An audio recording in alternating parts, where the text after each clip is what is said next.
For this Saturday and the next few, I'm going to zero in on examples from the past of foreign meddling in United States presidential elections.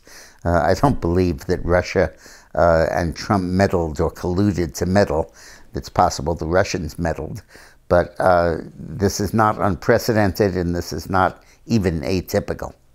Go back in our history, 1796, the third presidential election we had after George Washington was retiring, that pitted Federalist John Adams against Republican Thomas Jefferson.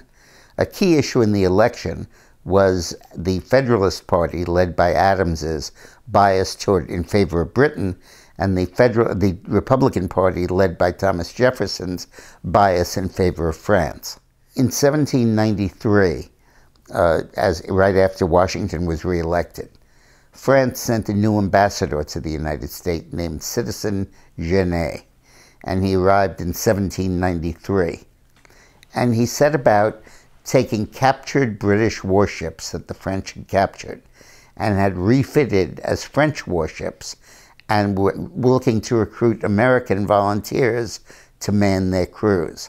And, you know, volunteers in those days didn't always mean volunteers. It could mean sailors who got drunk and were hijacked to be aboard ship.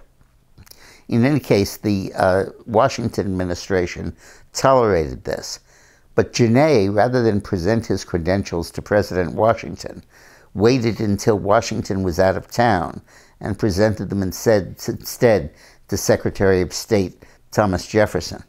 And then Genet went out campaigning all over the width of America in favor of France and against Britain, and overtly urging Americans to go to Florida to fight against Spain, which was a key opponent of France at that point. Genet's efforts on behalf of the French and meddling in U.S. elections and saying that the Federalists had to be defeated and the Republicans led by Jefferson had to win grew so intrusive that Washington asked Genet to leave and got the French government to recall him. So that's when foreign meddling in U.S. elections started, right at the beginning. Thanks for watching.